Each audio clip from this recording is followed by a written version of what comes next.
Good evening, planning commissioners and members of the audience. As the planning director for this particular meeting, I would like to call it to order. We will begin with an invocation from Pastor Raymond Kacker of the Quartz Hill Foursquare Church. If everyone could please stand.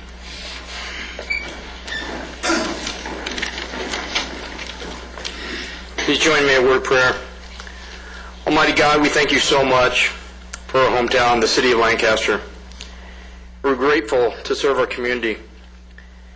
I lift up these men and women to you on the Planning Commission and ask that you would give them wisdom for the decision they're about to make and the future of our city. Father, your word tells us if anybody lacks wisdom, he should ask, and it'll be poured out abundantly.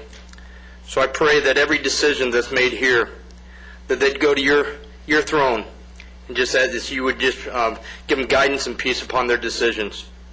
Everything they do here, Father, is representing over thousands and thousands of individuals of our city, and they're helping to map out the direction that we're going to plan our lives through. So I ask that each member here would always make the right decision based on what God wants and not what man wants. Whatever the decision's made, Father, I ask for your protection for each individual. Father, I know the attacks that come upon groups like this, and I pray that you would just protect them. I pray that you give each and every individual here on the Planning Commission confidence in their decisions, the new positions that they're upholding, and I thank you so much for their service. Father, I pray that you just bless them for their time and effort. We pray this in your name. Amen. Thank you. You could remain standing for the Pledge of Allegiance by Commissioner Vos. Pledge allegiance to the flag of the United States of America and to the republic for which it stands, one nation, under God, indivisible, with liberty and justice for all.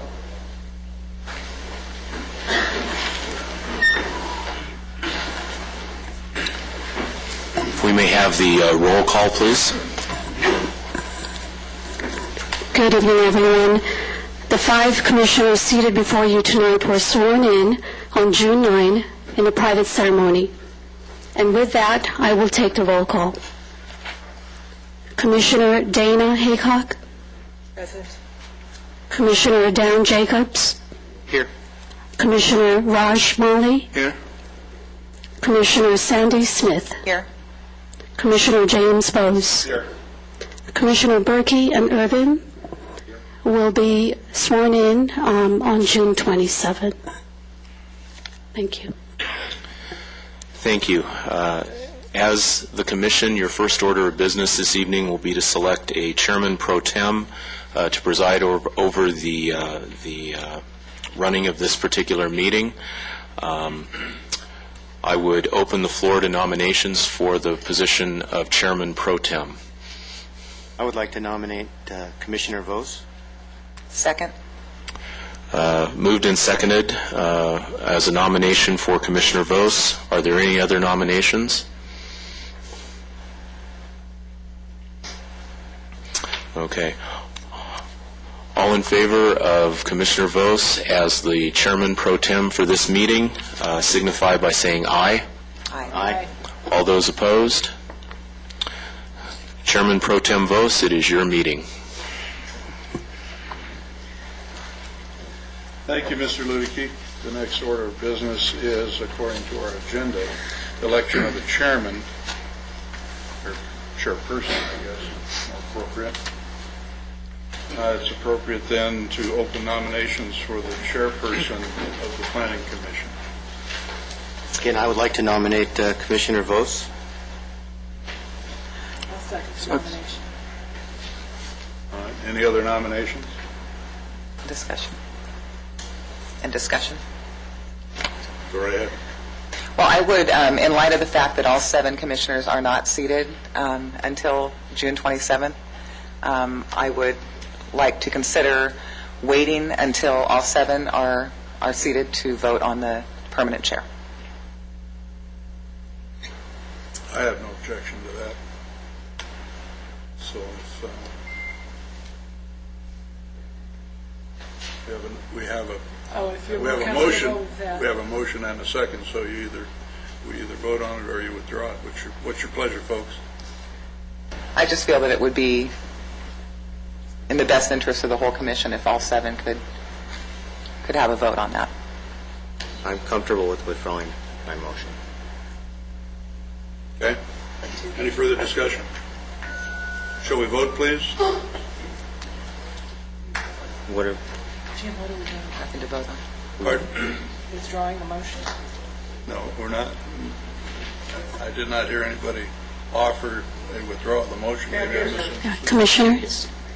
Did I misunderstand you, Dan? yes, I'm sorry. I'm comfortable withdrawing the motion. Oh, I beg your Will you pardon. please Okay. turn your microphones I on? didn't hear you, I'm sorry. That's good. So, we'll continue the election of chairman, and I'm assuming, without objection, the election of vice chairman to the next regular meeting. Without objection? Okay. Mr. Chairman Pro Tem and the other commissioners, if I could remind you to please turn your microphones on so that we can pick that up. Thank you. Okay. So, if I understand the withdrawal of the motion for election of chairman, and the recommendation would be to continue the election of chairman and the election of vice chairman to the next regularly scheduled meeting. And without objection, then that's what we'll do. Okay. We will place it on your July agenda. Great. All right. So, we do have a roll call of the newly seated planning commissioners.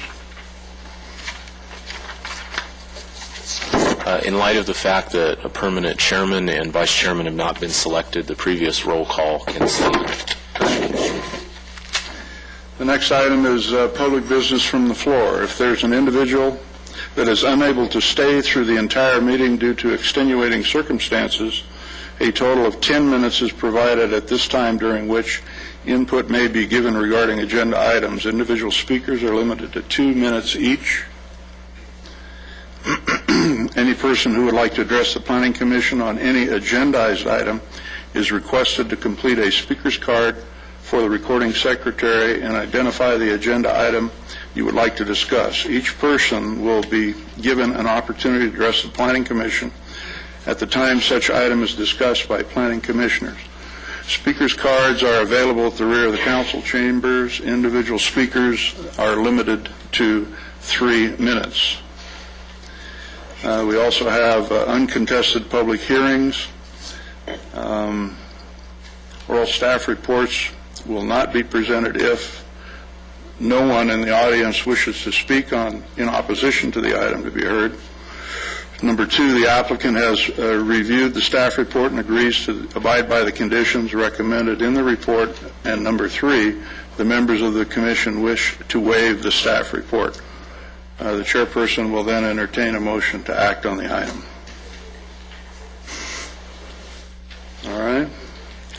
First item is approval of the minutes. The minutes of the regular meeting of April 21st, 2008. Do we have a motion? I move that we approve the minutes of the April 21st, 2008 meeting. Thank you. I'll second. Thank you. We have a motion and a second.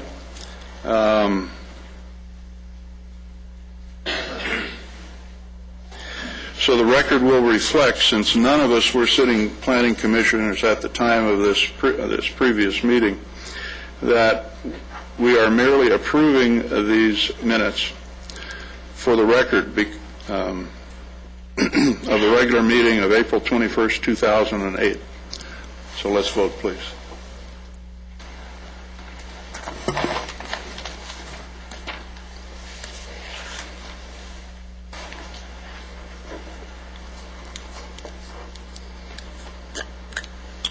Motion passes 5-0.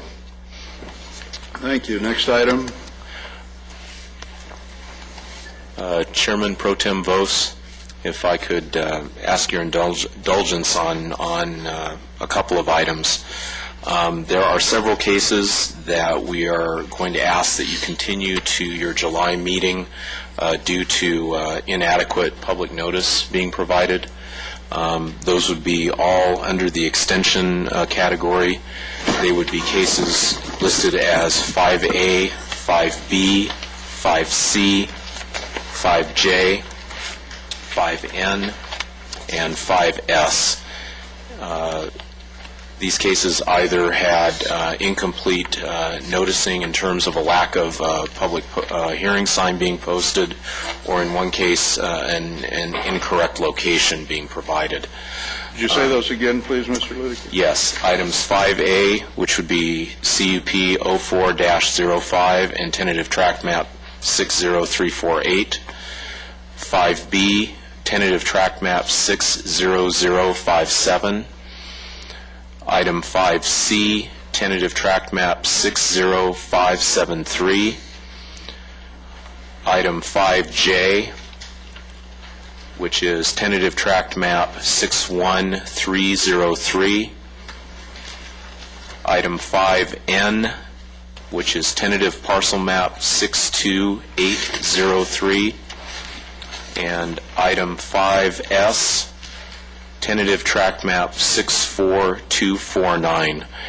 And what I would ask the commission to consider is granting a continuance on all 6 of those items to the regular July 21st, 2008 meeting under one motion, so that anyone here for those will be aware that they will not be heard this evening. All right.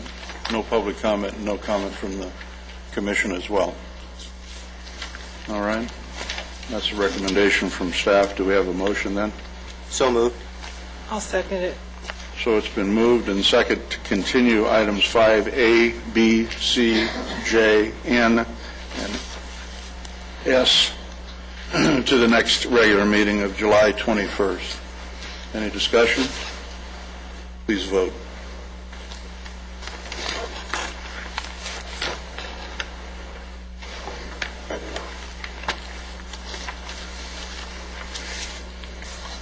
Okay. These items will be continued over on a 4-1 vote to the July 21st meeting.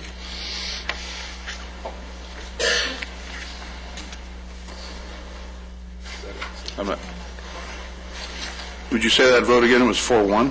It was 4-1, yes, Okay. unless that was an incorrect vote. I think it was incorrect. I think it was an incorrect vote. Okay. I think it was intended to be 5-0. We'll let the record reflect then that it was a 5-0 vote. Thank you. Too many things to watch. Next item is item number 2, which is a conditional use permit 0602 and tentative tract map 69776. Let the record reflect that there is a recommendation to continue this to the regular meeting of August 18th, 2008, the request of the developer. Do I have a motion? So moved. Second. It's been moved and seconded to continue this matter to the August 18th, 2008 meeting. Any discussion? Please vote.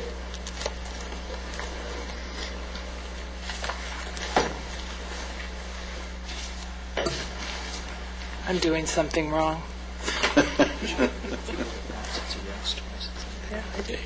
Motion passes 5-0. Thank you. There's only 32 items on the agenda. We'll get it figured out before we're done, I'm sure. Oh, my. Okay, we'll look next. All right.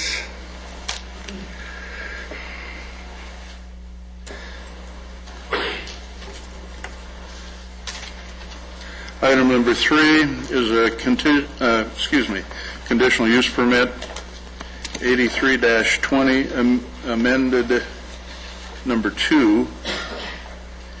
The public hearing is declared open on this matter.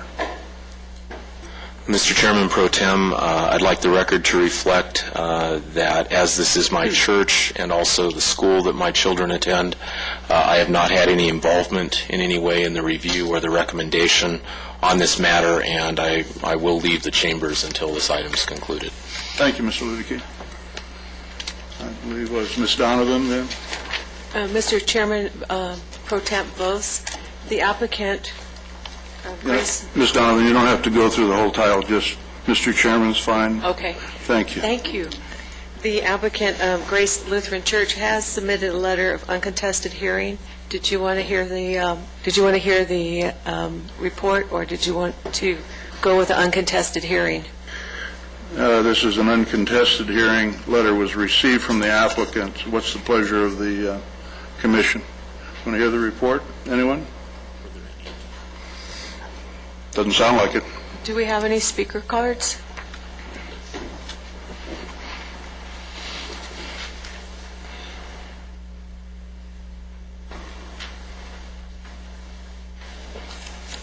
None, Mr. Chairman. We have none? All right. Then the public hearing is closed.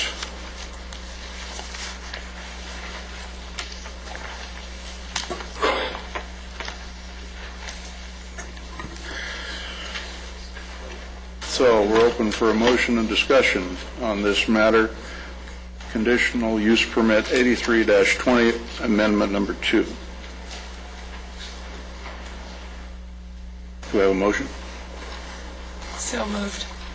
To approve. Second. Ms. Haycock moved and Ms. Smith was second. Any discussion from anyone? I've got a couple of questions.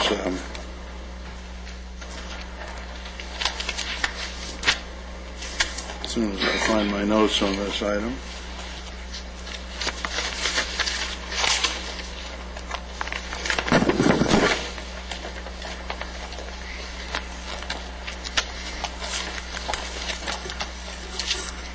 This original conditional use permit was approved in 1985, if I understand the report correctly, and this is a modification of that conditional use permit? It is? All right. That's correct. I noticed from the site plan, or from a visit to the site, I should say, there appears to be a 24 by 60 classroom building, temporary, south of the sanctuary and I don't know if it's a parish hall. That doesn't appear on any site plans that I've seen. I believe it's the existing modular that we relocated with phase number 5. It's what?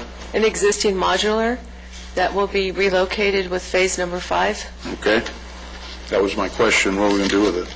So it'll be there They're gonna continue. until the last phase. Yes. That's the plan. However, the site plan doesn't reflect any of it, right? I believe it shows a new location which says 5B. It's purple on your Okay. site plan. And I believe they're going to continue using it. Okay, and then the parking is, like a lot of churches, the parking is shared, kind of a right. multi-use parking. It's used in the daytime for the student activity and then for services and other activities when students aren't there. That's their intention, yes. Okay, very good. That's all I have. Thank you. Welcome. So, any other comments, questions? Ready to vote?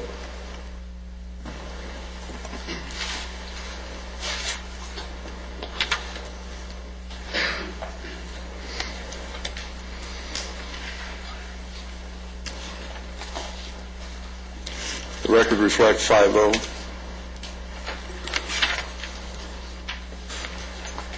We can ask Mr. Ludicky to come back.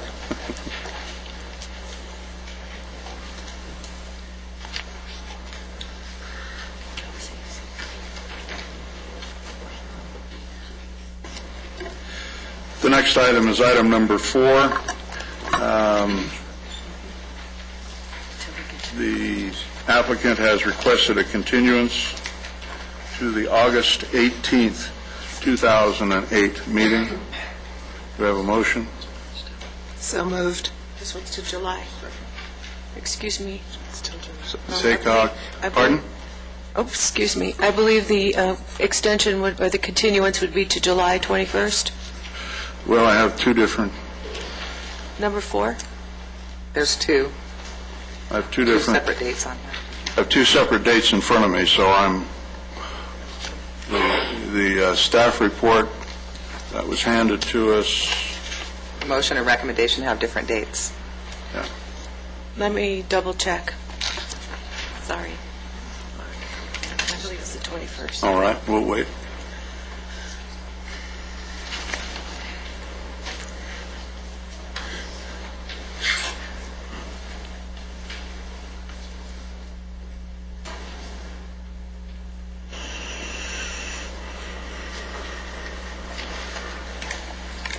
The correct date of the July meeting is July 21st.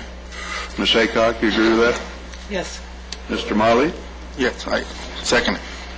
So it is July 21st. Okay. Thank you, Ms. Donovan. Any discussion? Please vote.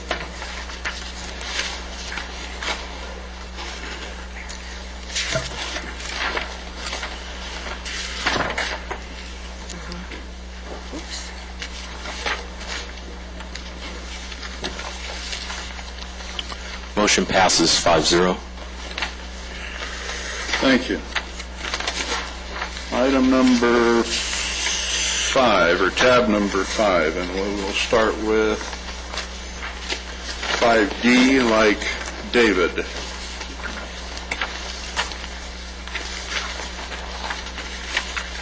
D is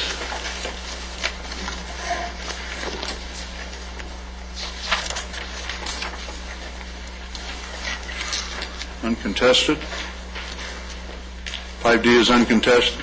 All right. 5D, just to announce it, is a subdivision of 156 single-family lots in an R7000 zone to grant a one-year extension to May 17, 2009, based on the findings contained in the staff report and subject to added conditions numbers 16, 17, and 18, and all other previously approved conditions.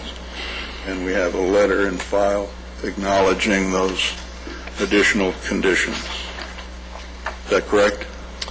That's correct. All right. Have a motion, please? I move to approve the extension. Second.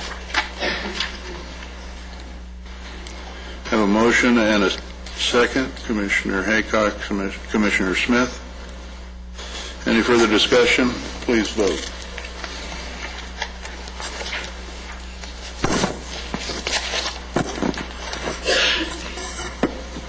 Motion passes 5-0.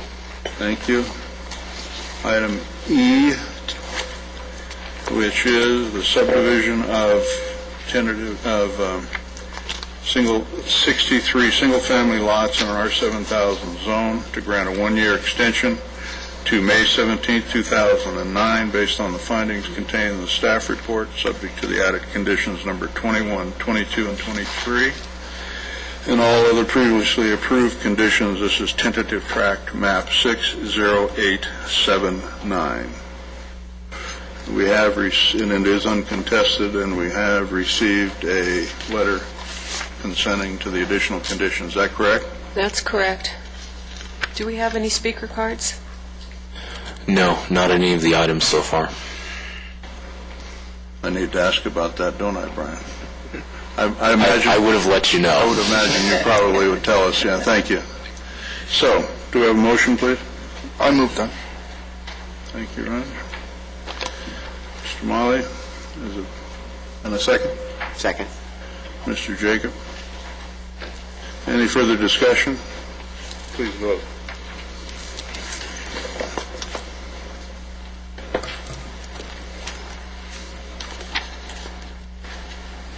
Motion passes 5-0.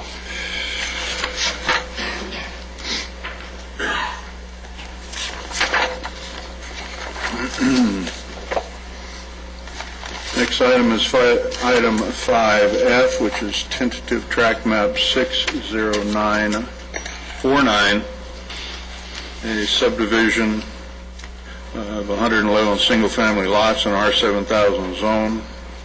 The recommendation is to grant one-year extension to May 22nd, 2009, based on the findings contained in the staff report and subject to added conditions number 15 through 17 and all other previously approved conditions.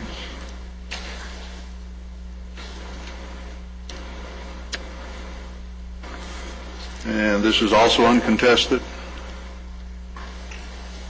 That's correct. and we have received a letter acknowledging the additional conditions.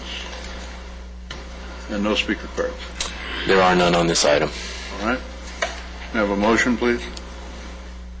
I move to accept, Second. to approve.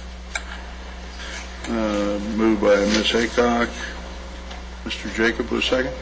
Did I get that right?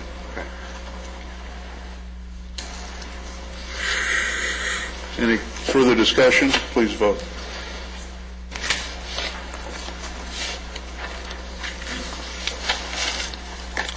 Motion passes 5-0.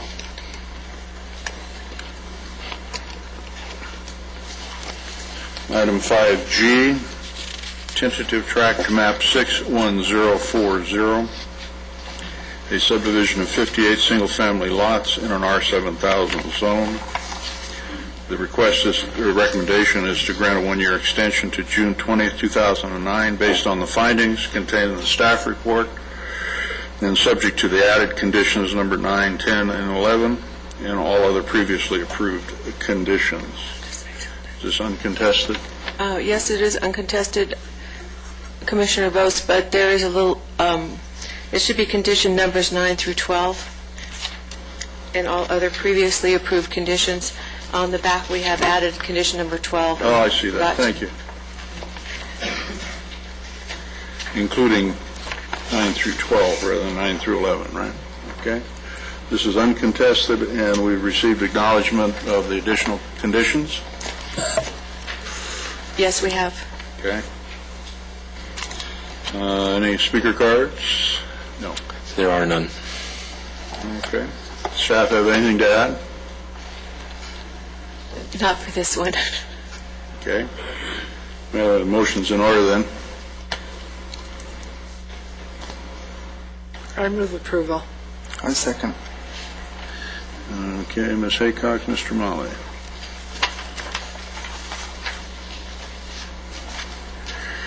All right, I do have some, there's a motion and a second. I do have some questions.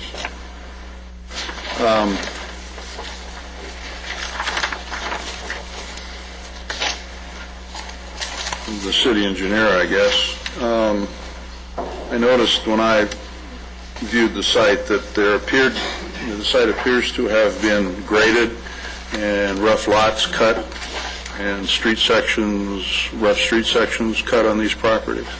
That be correct? Yes, that is correct. Okay. And that was done with a grading permit? Yes. Okay. There appears to be some deterioration of the soil, and I noticed from the conditions, from the standard conditions in our subdivision approvals, that there's supposed to be soil stabilization there and that sort of thing. Do we have any concern about that? I will say this, we are working with the current developer, Lafferty Homes. We'll be meeting to work out what's called a maintenance agreement, something that is fairly new, and that will be one of the items that will be discussed with them, is the maintenance of the graded site, along with some of the off-site improvements. So yes, we do have concern with that, and we will be meeting with them in the next couple of weeks. I actually had a conversation with them today and are trying to schedule a meeting. Okay. So we will be working out a maintenance agreement to address some of those concerns. So condition 12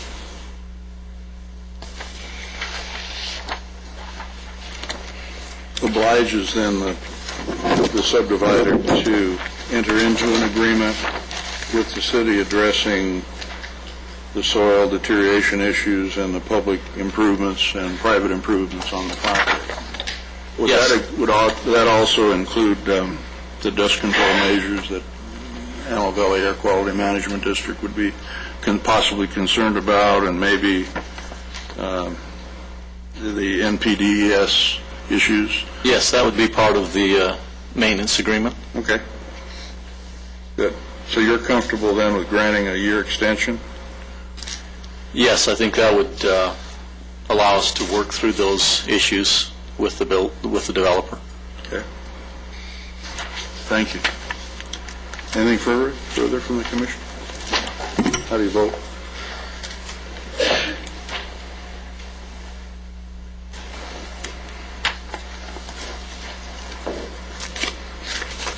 Motion passes 5-0. Thank you. Item H, 5H, is tentative tract map 61041, which is a subdivision of 40 single-family lots in our 10,000 zone.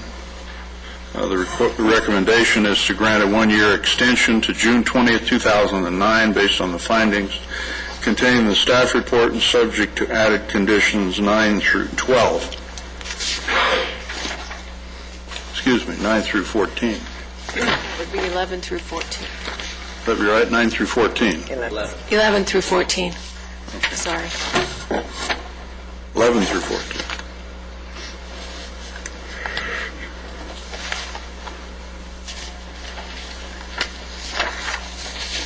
Okay. And this is uncontested, That's correct. and then we received the letter acknowledging the additional conditions, and there's no speaker cards. There are no cards. Okay? So a motion would be in order So moved. Second. by Ms. Smith and Mr. Molly. Any further discussion? I have the same concerns on this property. Please vote.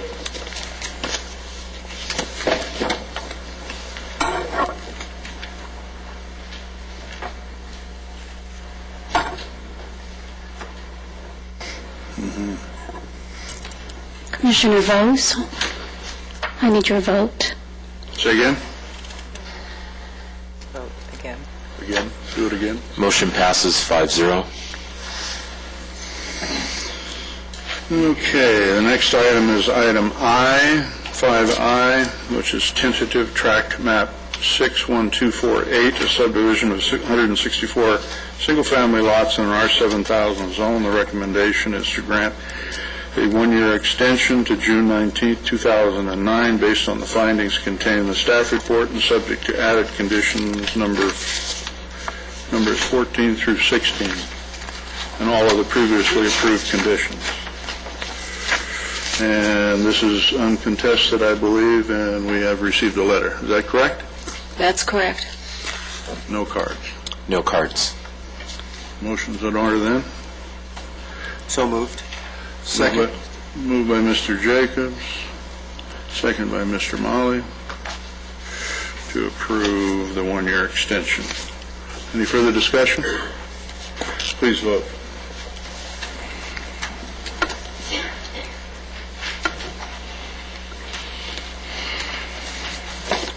Motion passes 5-0.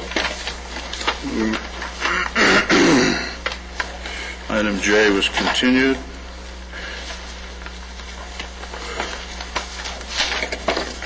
Item K is tentative tract map 61573, which is a subdivision of 77 single-family lots in an R7000 zone. Recommendation is to grant a one-year extension to May 22nd, 2009, based on the findings contained in the staff report and subject to modified conditions number 54 and added condition number 11, 12, 13, and 13, and all other previously approved conditions. There is a correction in the background statement in the staff report that we were handed earlier today with a date change. This is uncontested.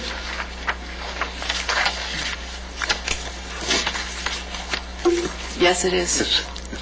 This is uncontested, and we've received a letter on this as well, acknowledging the modifications. All right? May I have a motion?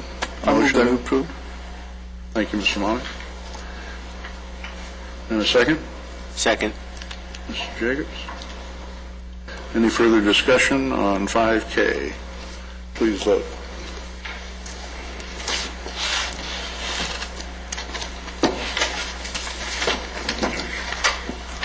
Motion passes 5-0. Item 5L, a subdivision map to create 74 single-family lots in an R7000 zone. The recommendation is to grant a one-year extension to April 17, 2009, based on the findings contained in the staff report and subject to added conditions number 15, 16, and 17, and all other approved conditions. And we have as well on this is uncontested. Yes. It is. And we've received a letter on it acknowledging the additional conditions, and there are no speaker cards. There are no speaker cards. All right, the motion's in order. So moved. Second. Ms. Smith and Mr. Molly. On item 5L. Any further discussion? Please vote.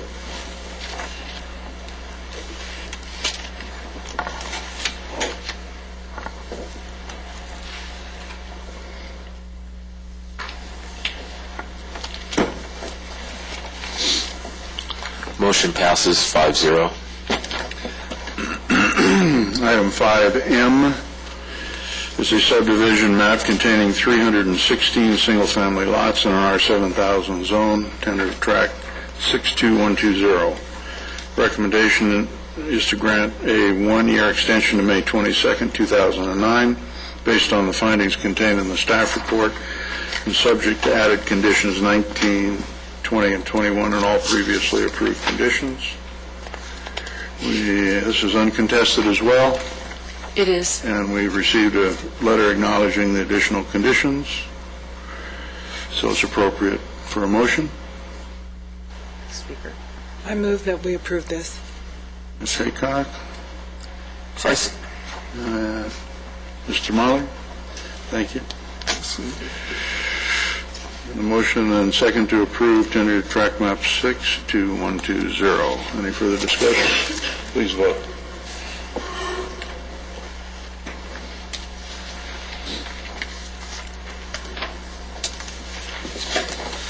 Motion passes 5-0. 5N was continued, is that correct? Just for the record, the staff report indicated a location, incorrect location. It should have been on L4 and 22nd West rather than what was written, I think.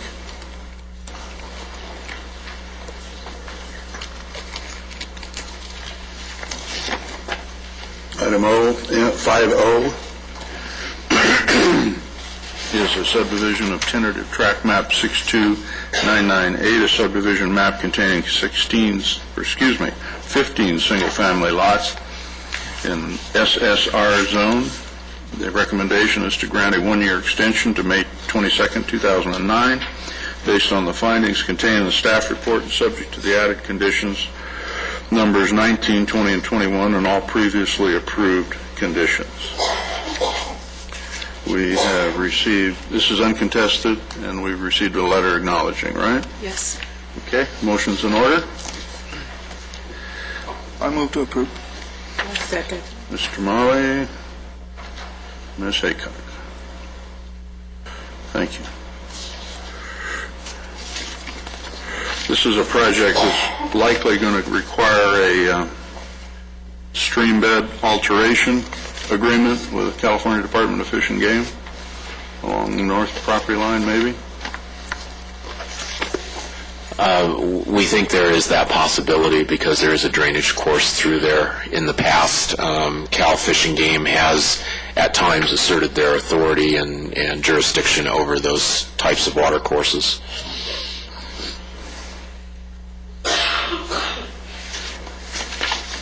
Thank you. Any further discussion? Let's vote.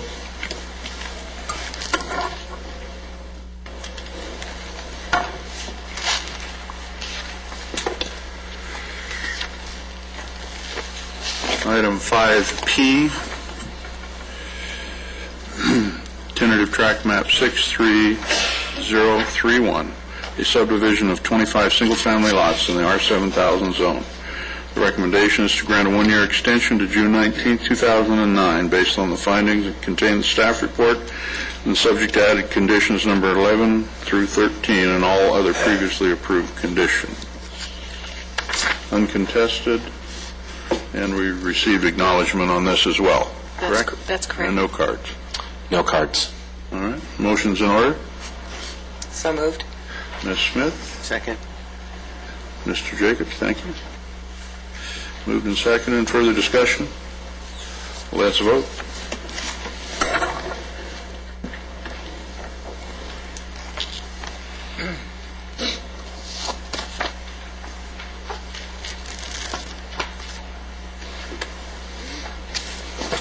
Motion passes 5-0.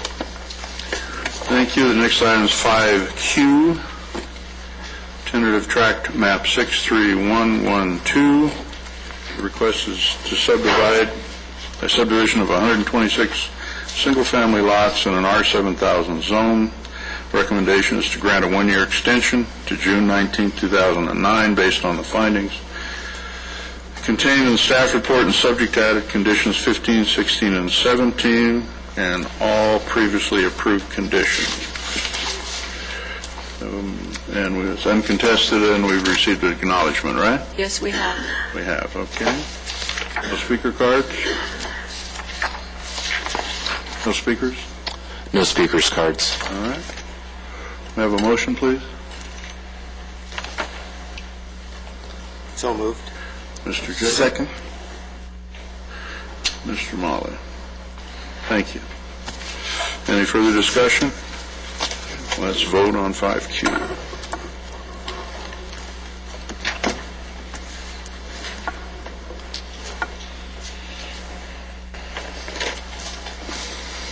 Motion passes 5-0. Item 5R is tentative tract map 64244, a subdivision of 37 single-family lots in an R7000 zone. The recommendation is to grant a one-year extension to June 19, 2009, based on the findings contained in the staff report and subject to added conditions number 13, 14, and 15, and all previously approved conditions. And this is uncontested, and we received an acknowledgement letter, right? Yes, we have. Yes. And no cards on this one. Okay, motion's in order. I move that approved. Second. Mr. Molly, thank you. Ms. Smith, thank you. Okay. Any further discussion? Let's vote.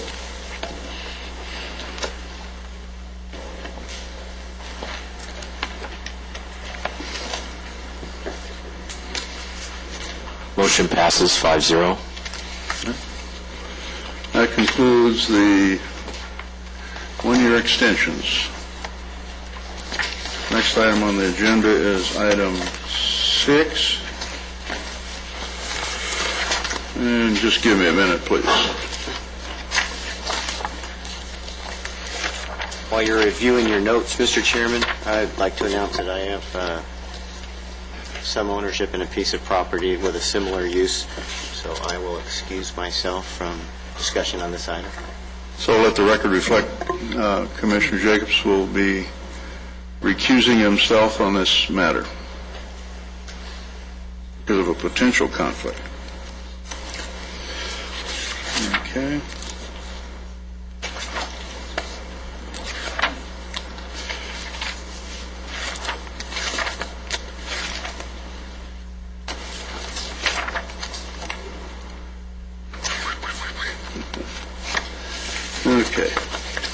we've announced item 6, conditional use permit number 07-05, which is a request to construct a 988-square-foot coffee shop and a 3,327-square-foot full-service car wash with a cashier and waiting area in a CPD zone.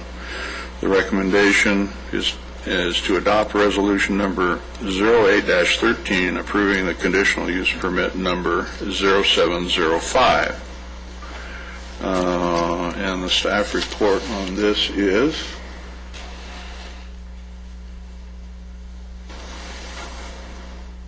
Who's going to do that? Randy You are. Davis. I'm sorry? Randy Davis will give All us right. staff report. Good evening, Chairman and Commissioners. As previously stated, we have a request has been submitted to construct a 988-square-foot coffee shop and a 3,327-square-foot car wash on .71 acres located on the northwest corner of Avenue J and 17th Street West. The zoning ordinance requires a conditional use permit for car washes due to the potential problems associated with on-site circulation and noise. Access to the project site would be provided from two 30-foot wide driveways along 17th Street West. The northern driveway would be designed to allow entry into the car wash area and exiting from the drying area. This entry would allow for 8 cars stacking, which is one more than the required 7 cars stacking per our ordinance. The southern driveway would be designed with an ingress and egress for access to the coffee shop. The proposed car wash has been conditioned to install an on-site filtration/recycling system that would recycle 100% of the car wash water. The hours of operation for the coffee shop would be from 8 a.m. until 9 p.m. Sunday through Saturday. However, the car wash hours of operation would be limited from 9 a.m. until 5 p.m. Sunday through Saturday. Adequate landscaping would be provided for the project. In addition, a 6-foot-high block wall would be constructed along the northern and western property lines to reduce impacts to the residential use to the west and the commercial to the commercial to the north. Staff is recommending approval of the project based on the fact that the site plan demonstrates compliance with the zoning ordinance and general plan. This concludes my presentation, and I will be happy to answer any questions for you. Thank you, Ms. Davis.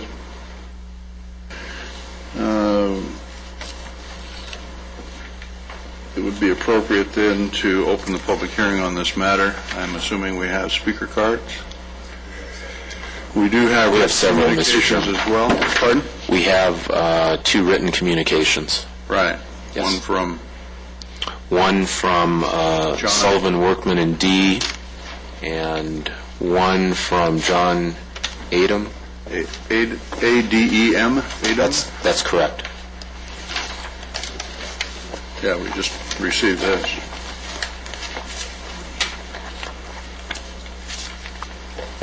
All right. Who's our first speaker?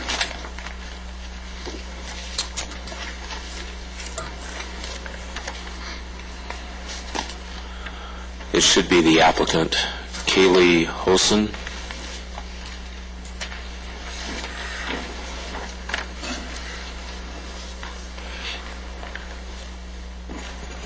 Good evening, ladies and gentlemen.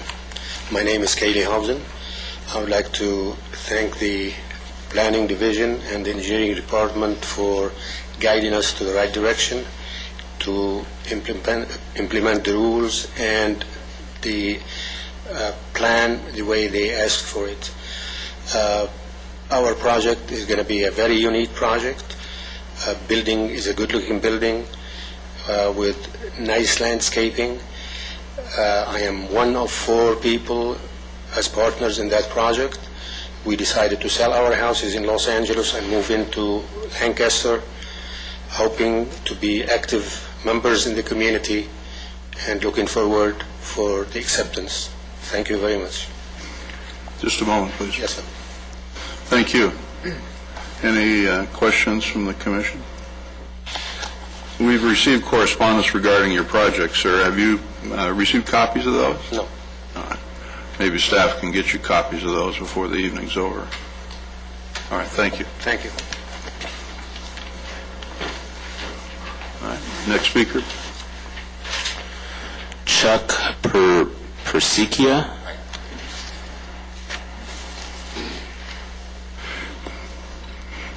Good evening and welcome. Good evening, Commissioners. My name is Chuck Persikian. I represent MS Corporation in Inglewood, California, and we are a car wash equipment manufacturer. And I'm here to give you a little information about the noise study for the car wash. About the what? About the what, sir? Noise study. A noise study. She mentioned that there is a problem with noise on the car wash, so we design a lot of car washes, and it depends on the conditional use permit. We try to use different kind of blowers with silencers, and the noise level, we can cut down the noise level to a pretty much moderate 60 decibel, which is a reading for noise. The OSHA regulation sets about 85 decibels for about 8 hours a day at location. And that would be important for even the employees that works in the car wash too. There is extended damage depends on the length and the time exposed to the intensity and the exact nature of the noise. Noise radiance from a source. The most desirable approach to noise control is to reduce noise at the source. At the source, the addition of acoustical material can significantly reduce the noise level. A lot of manufacturers start using foam, mineral wool, fiberglass are effective sound absorbers because their porous structure soaks up sound. These materials absorbs noise by dissipating the sonic energy into small amounts of heats. And I have a lot of reading here. I can leave it to the commissioners if they like to. You know, I brought enough information with me. That's all that I can say about the, as far as the car wash equipment noise study. So are you saying, sir, that a noise study has been performed on this project prior to its application? No, I didn't say that. These are just the general information that are taken from other car washes that are already in existence. Very good. If there is inquiry for a noise study, we have acoustical engineers that can do that if it's required. All right, thank you. Thank you. Any questions from anyone?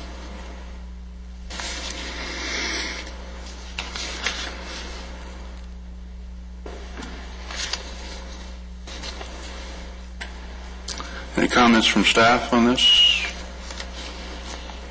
Okay. I have a few questions and comments that I'd like to make. I think there's more speaker cards. Oh, there is? Yes. Ooh, I'm sorry. I was just waiting to see if you had questions for this speaker. You know, Mr. Lukey, I think we need a clerk to sort these speaker cards out and that I can pay attention to, and so I'm sorry I'm not looking at you. Wave your arms or something. Okay. I'll figure out some attention-getting mechanism. I'm sorry. We'll figure it out. Armin Hagobian.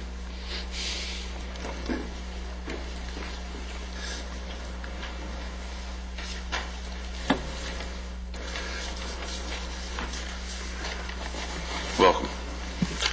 Good evening, Commissioner Vose and honorable members of the Commission and planning staff. My name is Armin Hagobian. I am with Edward Hagobian Associates for the architects of this project.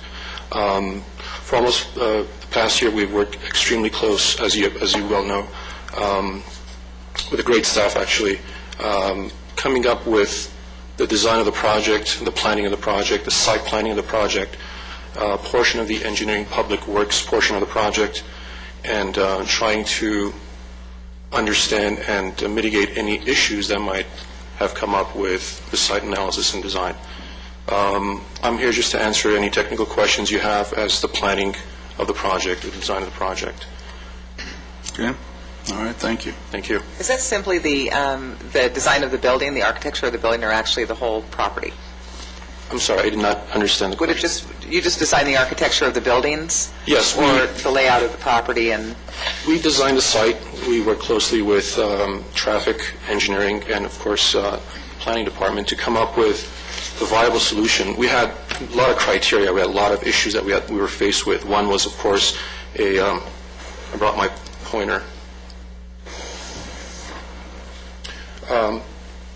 Some of the issues, as you know, we have Avenue J, which is a main street, and 17th, which is a secondary street. But here we have a building that has a driveway. We were asked to line that driveway up so that there's proper exiting. We delineated areas where only the entry to the car wash and vacuum exit were done in such a manner where people cannot come into the car wash and then go around. We have a island here, a raised concrete island that delineates or allows a car to come in and begin the process of the car wash. Of course, we were faced with stacking issues, which we originally had a different program back here. We eliminated that program. Now we have the stacking for the vacuum. And the way you would exit out would be coming through the car wash and then exiting again via only the car wash-oriented exit, which we have a drying area. The remainder of the project, which is the coffee shop here, the entry to the coffee shop would be from here. No one can go this way if they were to go to the car wash. The way we took care of that program is that we were asked to put a delineating graphic kind of motif on the ground so that that would be a deterrent. And anybody was to park here, they would exit again going out this way without any interruption with the car wash. So some of these criterias were given upon us in several attempts. We came up with this solution, creating areas where backup solutions were taken care of by carving away landscape areas. So tell me about the drying area. Is the drying area only built for 5 vehicles? We have 1, 2, 3, 4, 5 areas here, and we also have space here, so that if there is a reason to park these cars for drying, we can do that.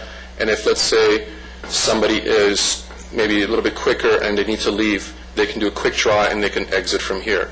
So we have enough space to accommodate for the person managing the drying area to be able to manage the cars and exit out.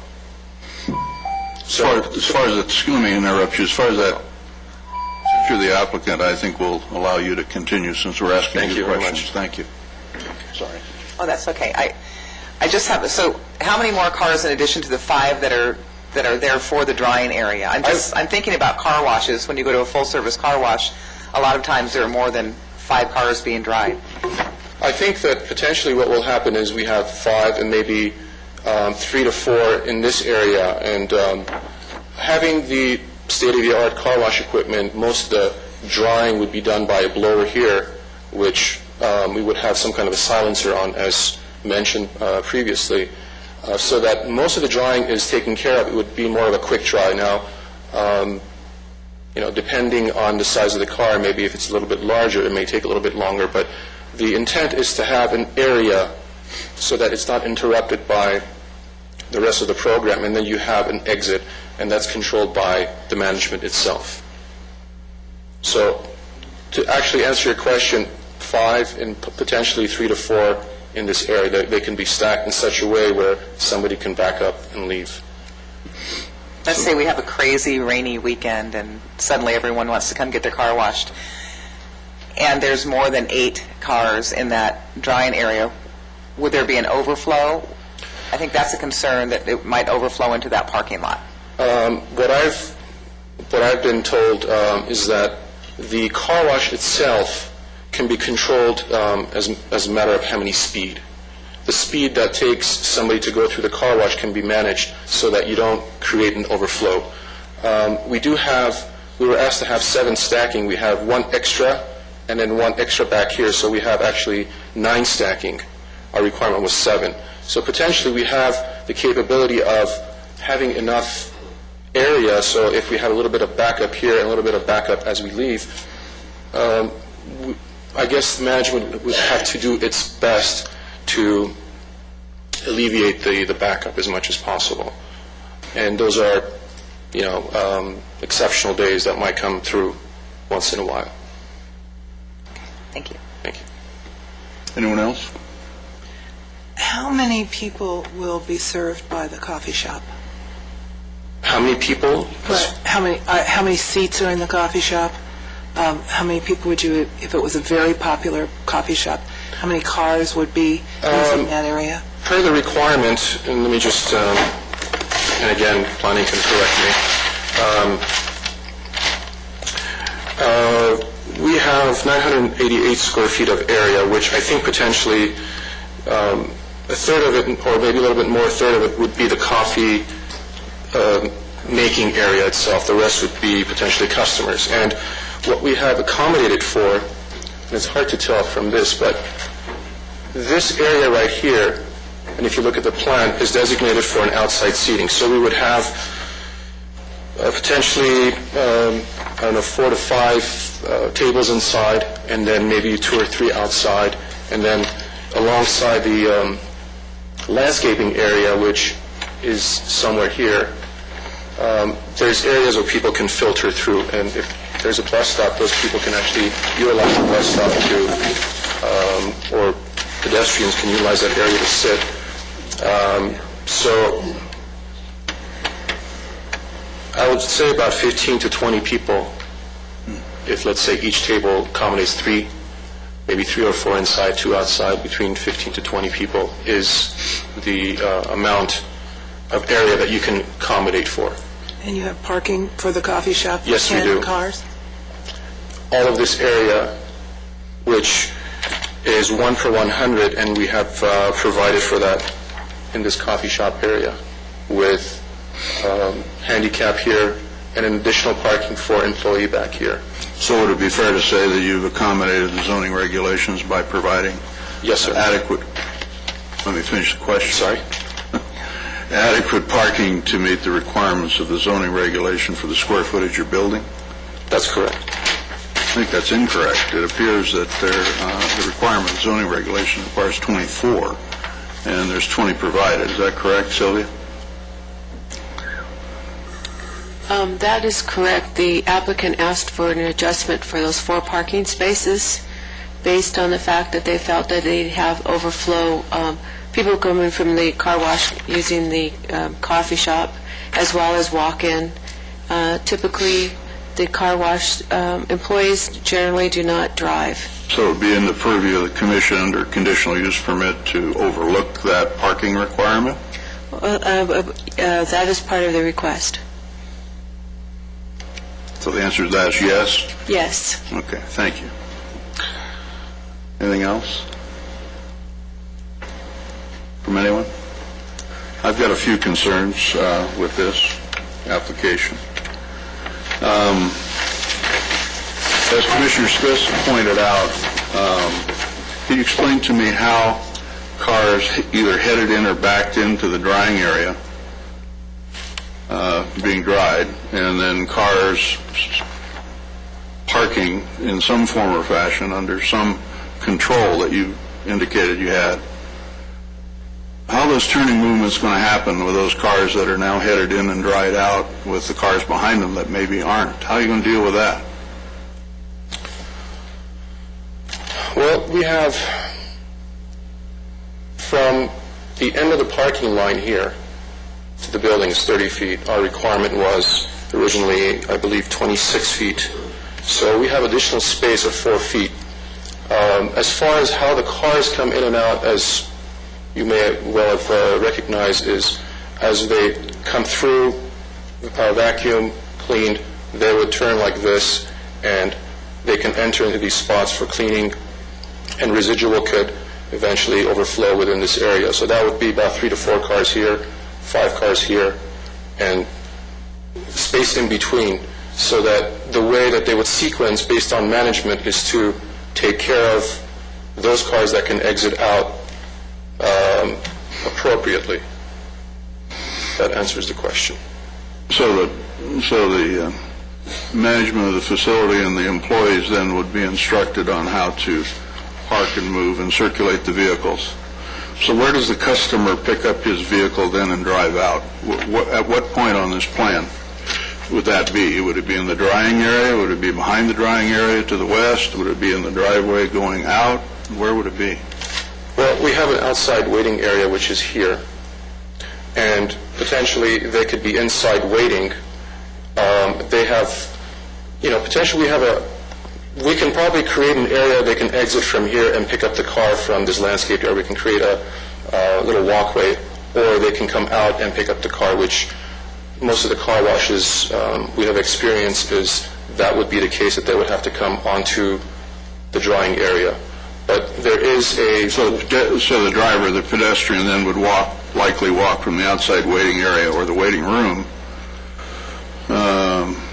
northeast through the drying area, pick up their vehicle, and exit the new driveway in line with the existing driveway across the street. Or we It's can... identified on the plan. Right. Is that what you're saying? That would be one way of doing it, but the other way is if you look at the floor plan, as you jump off your car and you walk from this walkway into the waiting area, we can potentially do the opposite too, where we can create a little walkway here, which is a landscaped area, and we have plenty of that right now. But that plan's not before us, right? No, it's not. I'm looking at it right now, thinking that that could be a secondary option, that they can go through the building. So for your consideration, and my concern is that there is, first of all, insufficient parking for me to approve this project under the zoning regulations.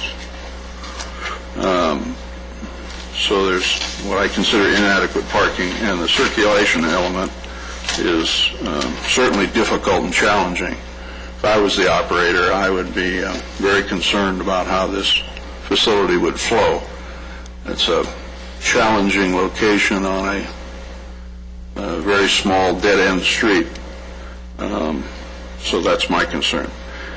And additionally, with the way the drying area functions, doesn't seem to me to be very efficient.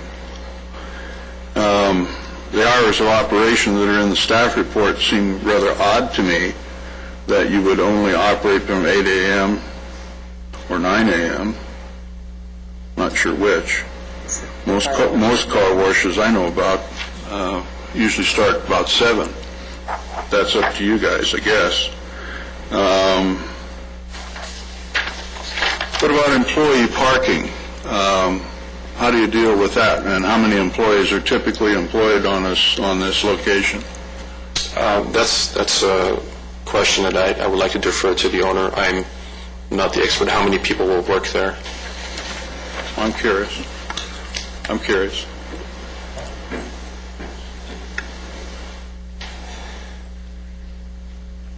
It's going to be a manager on site always, and 5 different employees. 5? Yes. So where do they work? Can you tell me that? I beg pardon? Where's their workstation, those 5 people, plus the manager?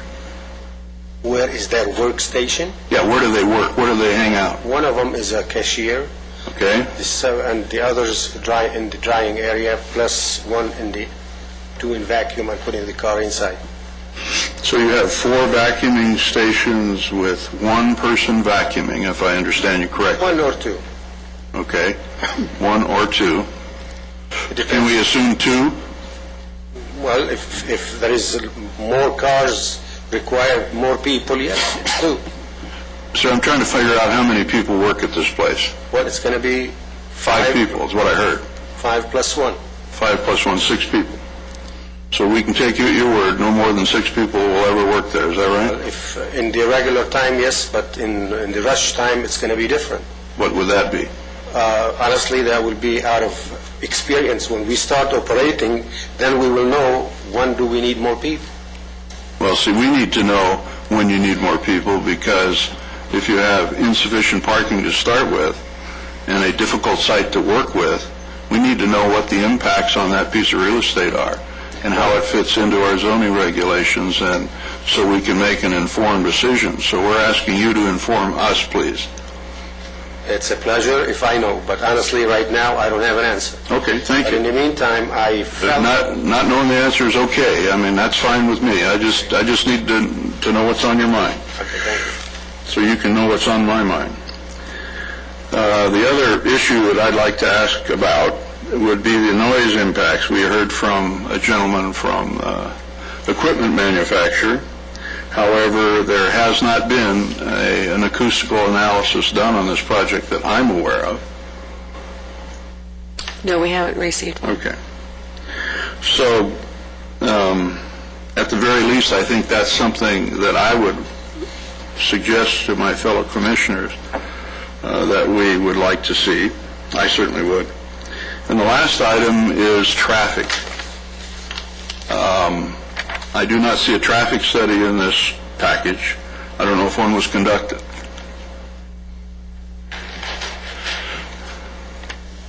To my knowledge, there was not a traffic study prepared. Okay. Is it unusual for a conditional use permit to ask for a traffic study?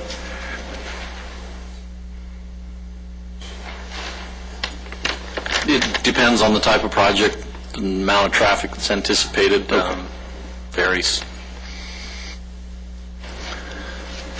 Well, I would suggest that when a traffic model is done, my suspicion is that that intersection meets the warrant requirement currently for a signal without this development. That would be my suspicion. I'm no traffic engineer, but I have a suspicion. So maybe, if my fellow commissioners concur, we would suggest continuing this item for a minimum of probably 90 days, assuming we get another speaker. You do have... I'm talking to the staff now. Okay. We'll listen to another speaker. Thank you. So that an appropriate traffic study can be done, or a report back to the commission that the signal's already warranted and there's an agreement in place to build it, or something, so we know how to deal with it. And the noise impacts be thoroughly analyzed as it relates to the adjacent properties, which are commercially zoned, I understand, but with some non-conforming uses. Existing non-conforming, been there for years, right? Okay. So, that's all I have to say, and I thank you for your comments. Thank you. And we have one more speaker. Actually, Mr. Chairman, you have 4. Oh, goodness. Who's next? Are you Mr. Dezid? Thank you.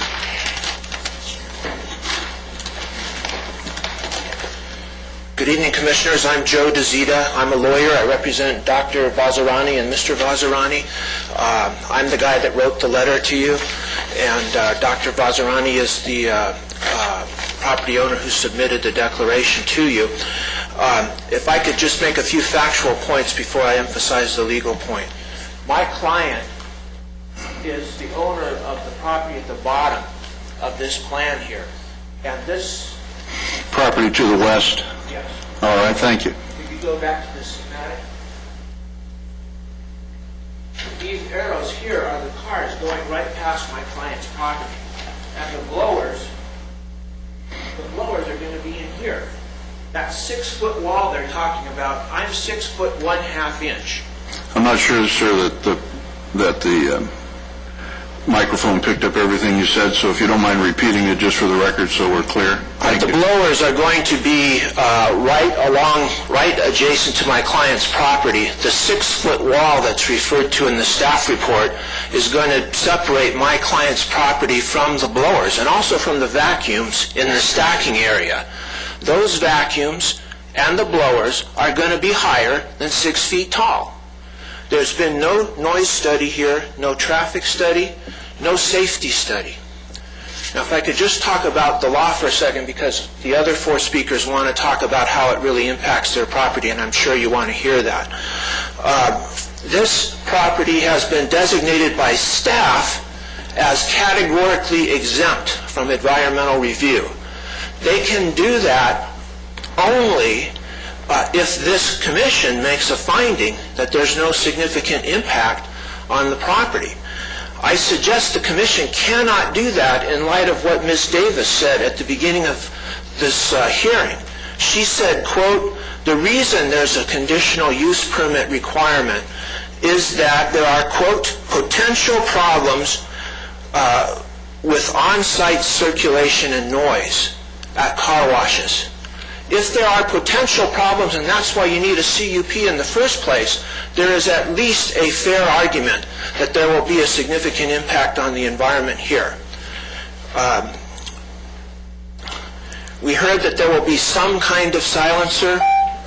I heard the word potential over and over. Forgive me, but there's a lot at stake here. My client's house is right next to the line of the cars here, and her office as well, where she treats children.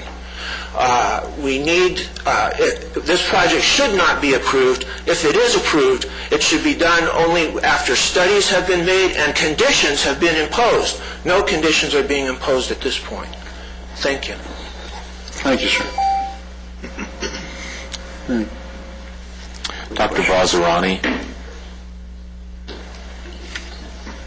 Welcome. I'm Dr. Vazirani. I'm a neonatologist and a pediatrician, and I've lived in the Valley for almost 30 years. 26 years of those 30 years, I've lived at the same property. I own the house at the back, and I've lived there, raised my children, and I have had this practice for the last 26 years in that same location. My concern is the same things that you asked for, and I'm glad that somebody did wake up to those issues, that the noise would be there. They themselves mentioned it, that 85 decibels for 5 days can potentially, kill the hearing in an employee. What about those little children that are coming there? What about those children who are going to be exposed to that noises? What about me living at the back? How will I ever sleep with all that noise happening? I mean, I have got some major concerns with the noise. Now, I'm also glad that you mentioned something about the traffic. Already we have quite a few accidents. Already when we have an emergency situation, they have to turn around an island to go to the hospital. Even though I'm very close to the hospital, there's an island that separates the place. And the third part is that there has been nobody who has considered that we have little children playing in that parking area, which are designated for those children. There's a little park there where the children play before they are being seen while the parents are waiting in the parking lot. It's an enclosed area, but you never can say where those children will end up and where somebody else can go over there and harm them. Apart from the fact that my house and my office has been burglarized 3 times in the last 2 years. Even though I have lived there for the last 26 years, I've had no problems of that sort. I'm constantly having people walking in from the street and creating nuisance over there, and I have reported it to the police. My issue is, will the car wash increase all this? So I need those concerns answered. I appreciate the time you are giving me. Thank you. Can I ask you a question, please? Go ahead. Can you show us the area where you say the children play? Yes. Right here. Her parking lot. This is the office. This is the parking area. This is an enclosed area. There's a garden there, there's a small fountain there. Children go and play. It is enclosed. And this is where the people enter in and are parked over here on both sides. Thank you. So this is the area where they play. This is the entry. These are the parking areas. And that is where I live, at the back. That area, where the blowers are supposed to be there, where the dryers are supposed to be there. And I'm going to be living there if it starts at 7 o'clock. Could you come back to the podium, please, so we can hear you? Thank you. Thanks. Any other questions of Dr. Vazirani? Yes.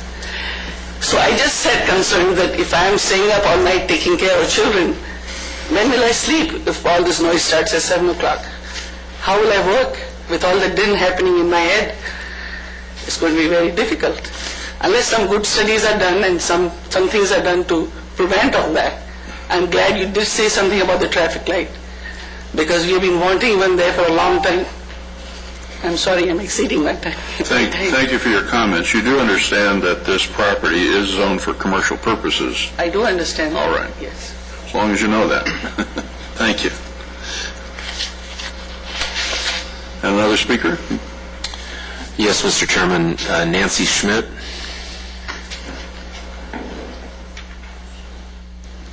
Evening and welcome. Thank you. Good evening. My name is Nancy Schmidt, and I'm the owner's agent for two affected commercial medical professional buildings also on that intersection. The one is at 1669 West J, which is the northeast corner, and 1672, which is the southeast corner.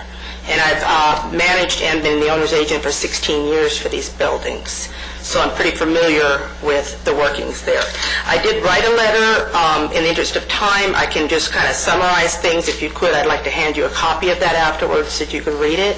Certainly. If that would be okay. Certainly. I'll go over my main concerns. Obviously, we've heard the discussions, traffic and noise are the two biggest issues. And being that the staff report does state that limiting business hours would solve the problem, 9 to 5 is when all the medical facilities are working. That's when the traffic is.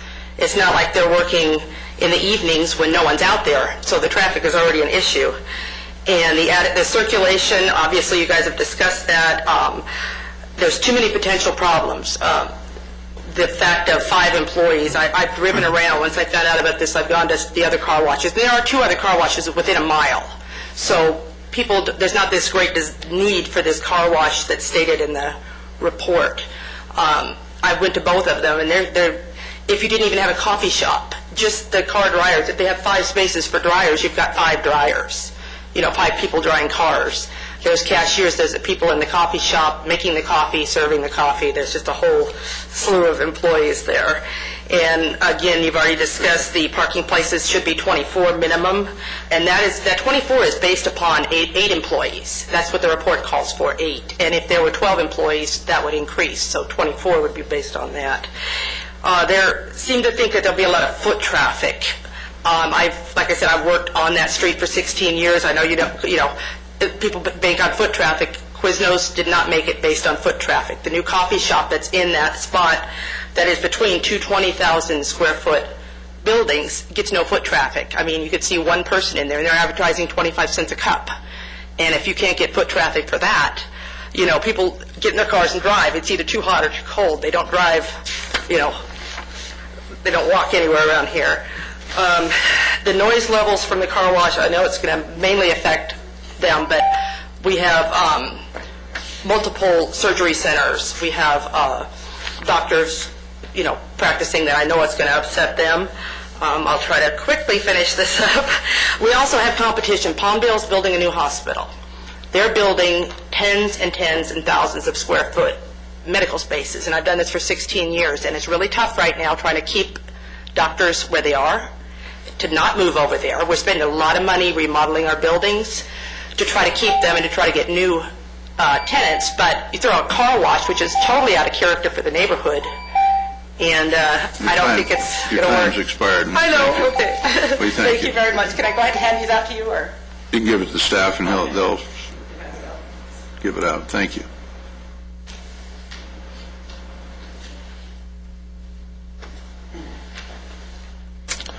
Fred Petrarca. Okay. Good evening. Good evening, Planning Commission. I'm Fred Petrarca. I'm a leasing agent here in Lancaster, and I work along Avenue J in this corridor. I just have some general comments to make, and one of them is that this area between 15th and 20th is the premier medical office corridor here in Lancaster, and in addition to the existing buildings that are here, just north of this site, there's a brand new condominium project that's being constructed there, and I just think that the car wash at this corner, with the amount of activity that will be taking place outside of an enclosed building, is inappropriate, and it's inconsistent with the uses that are taking place there right now. And I think that it will not maintain the integrity of this area by having this type of use, and again, this much activity taking place outside the enclosed building right at this corner. Thank you. Thank you, sir. No more. Okay, it would be appropriate to close the public hearing then, and Any comments, questions? I've expressed mine. We have before us, then, a recommendation from staff on conditional use permit 0705 to adopt resolution number 08-13 approving conditional use permit number 07-05. I will make the motion, which the chair has that privilege, to continue this item for a period of 90 days or as soon thereafter, that the applicant, so that the applicant can provide to the staff and to the commission an appropriate acoustical analysis of the proposed development to determine that the use would not exceed the city noise standards. Number one, that a resolution determination of this traffic signal requirement on that intersection be addressed, either by the applicant or by the city or a combination thereof, to make a determination as it relates to traffic impacts. That pedestrian safety also be addressed, and that a thorough analysis of the parking and circulation configuration of this project as proposed be reconsidered and adequate parking be provided pursuant to the requirements of the code. That's my motion.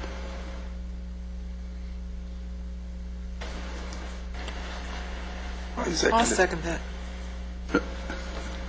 Mr. Molly, thank you. Any further discussion? And in that, Will, that I still have a concern about the drying area, and I don't know that the answer that we were given was very clear. It was the operator will be responsible for trying to moderate the traffic. I don't know that that's, I'm real comfortable with that being a solution, because even the owner talked about the fact that there'll be rush hours and times that you may have to have more employees. To me, that means that you have a lot more cars. Will the stacking area hold that? Will the drying area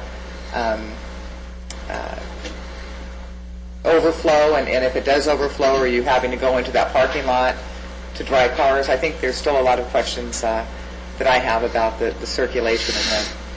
So we could include your comments within the motion as it relates to the circulation and parking, and that'd be adequate. And then lastly, it's not part of the motion, but since we've received written communications from individuals as well as from legal counsel, I'm assuming, and I'm not sure what the city policy is, I'm assuming we will get, if the motion is successful, we will get a written response back from our city attorney related to the comments, right? We will look at the comments that were made in the letter and provide appropriate response on those. Okay. Because the challenge is CEQA, basically, right? Yeah, the challenge actually in the written communication was whether or not it was appropriate to approve a notice of exemption for the request. So, and they've challenged that on a However, basis. Assuming we pass my motion and don't approve the project as presented, then a notice of exemption would not be filed, right? That's correct. At least at this point. At this point, right. Okay. So have we covered everything we want to cover? All right, we ready to vote?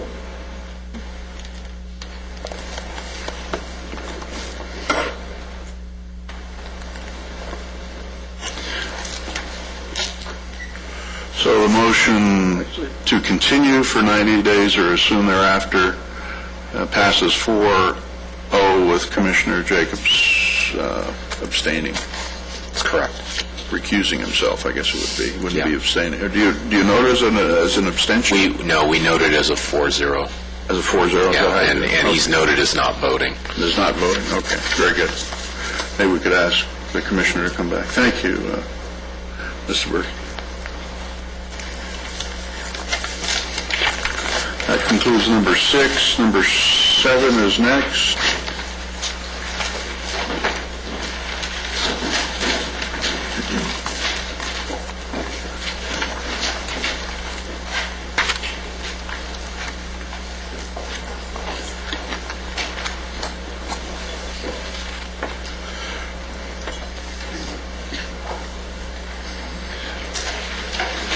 Item number 7 is tentative tract map 68722, a request to subdivide subdivision of 20 single-family lots in an RR-1 zone.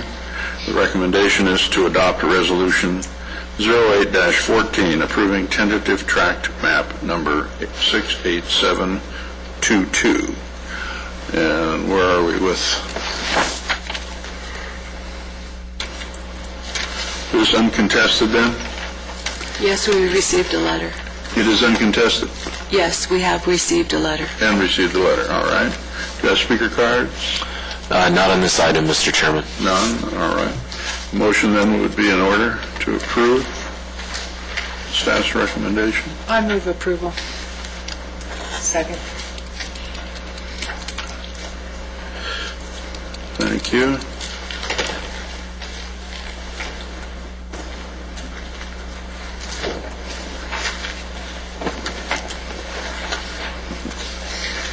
Motion by Ms. Haycock, second by Smith.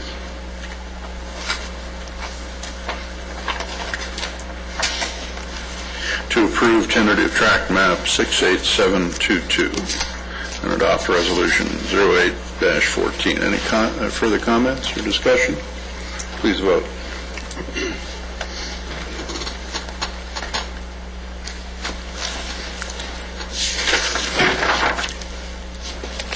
Motion passes 5-0. Thank you.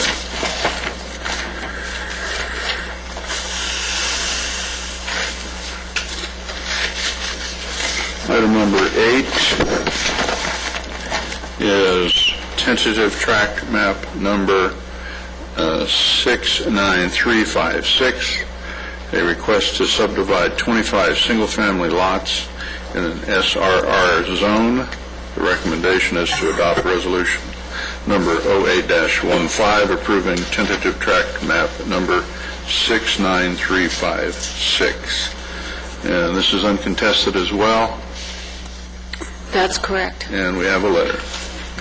Mr. Chairman, yes. We do have a speaker indicating opposition on this one. Speaker in opposition, all right? Yes. Chairman Vos and Commissioners, the applicant is Mike Buckley. Location is the southwest corner of 40th Street West and future M2. The request is subdivision for 25 single-family lots in the SRR zone. The lots range in size between 20,550 square feet to 33,415 square feet in the SRR zone. The project is consistent with the non-urban land use designation and the SRR zoning of the property. Division of the property would allow for the construction of a single-family residence on each lot.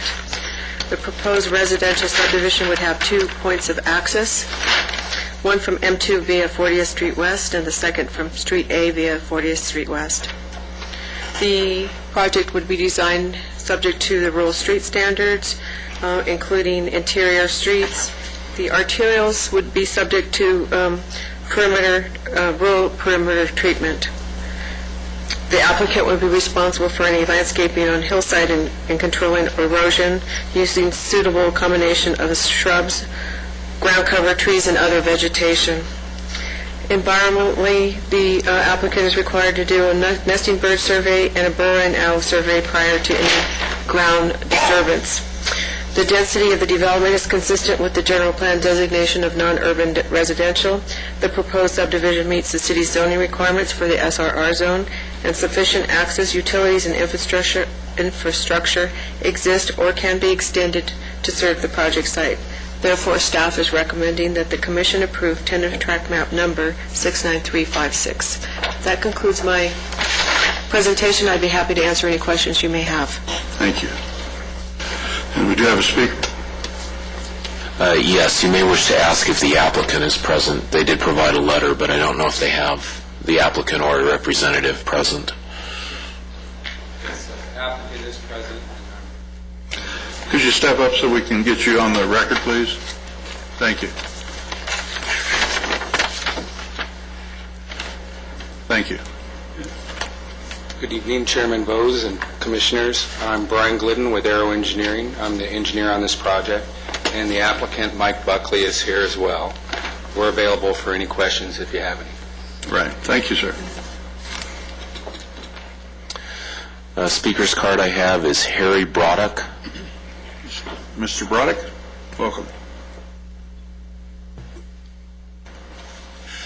Commissioners, my name is Harry Broddock. I'm retired Air Force, retired Department of Corrections. I live in Los Angeles County, across the street, 45th, from 45th West, and my property is in a natural drainage zone for the outflow for the retention-detention basin. I only had two choices, either oppose or approve, so I put down one of them. My main question is, you're going to build this thing from 2,624 feet in that upper right-hand corner down to 2,519 feet of elevation. So, where is the nuisance water going to go? When you overwater the lawns, where they wash their cars, everything runs, and it'll run downhill and go into the basin. Now, right now, the basin has less than a third, about a quarter of an acre-foot of water in it, because there hasn't been rain in a long while. But on the west side of this place is Portofino Homes. Portofino Homes puts anywhere from 500 to 2,000 gallons an hour of nuisance water across the back of my property in Quartz Hill. It was approved by the city of Lancaster, and they built it. So now I have a natural wetlands at the back of my place. I've been told not to mess with it because Fish and Game says don't mess with it. But where's the water from this new development going to go? Into the basin, or is it going to be put into the storm system, the drainage system for Lancaster, and not go into the basin? It'll contribute to the mess if it's not. If it goes into the basin will probably handle it, but every once in a while the city of Lancaster has to come out and open the valve on the basin to run the water through the drainage canal, across under 45th Street, and across the back of my property and down the main street of Quartz Hill. So, I'm asking for it.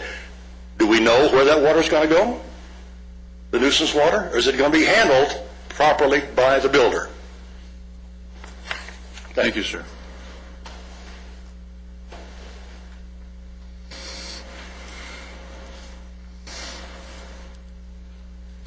Any further comments from staff?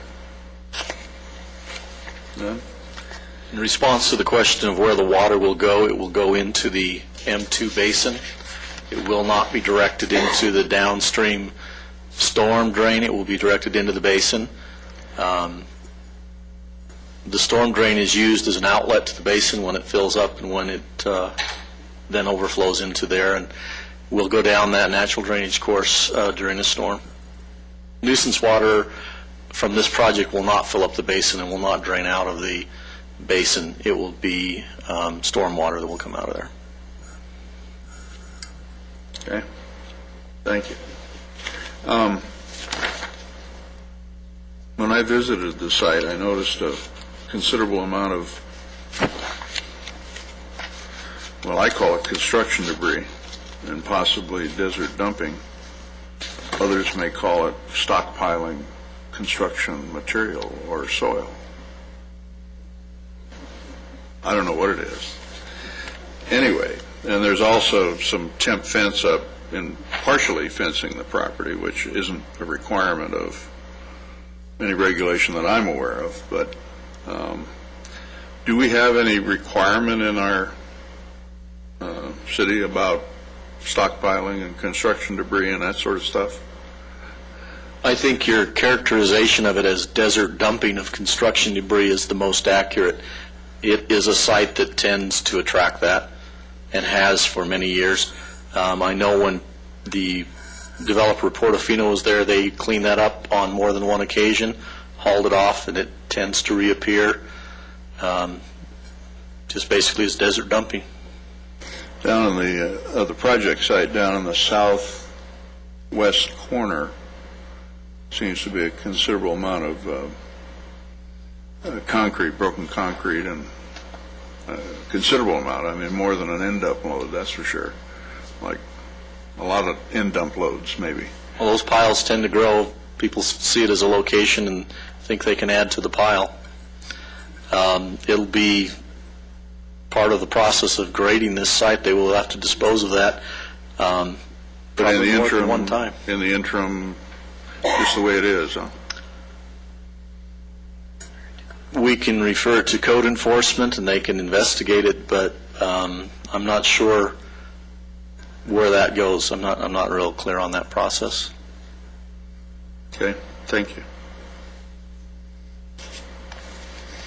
Can I ask a question about what this gentleman brought up about draining the basin? Is there like a regular schedule that is drained? No, the basin will fill up during storm, and it will drain until it gets down below the inlet to the storm drain. There is also an 18-inch pipe that is a lower elevation that does have a valve that allows it to be open to have it drain down further. Once it gets below the inlet of that drain, it is strictly retention and will drain no further. Thank you. Thank you. Any further questions or comments from the commission? So we closed the public hearing? No, I guess we haven't, have we?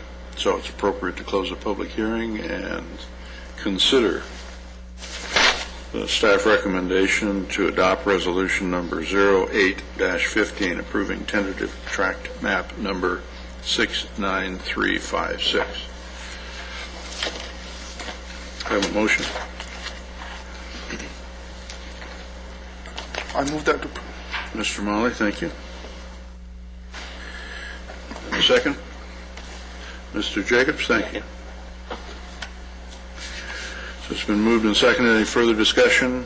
Please vote.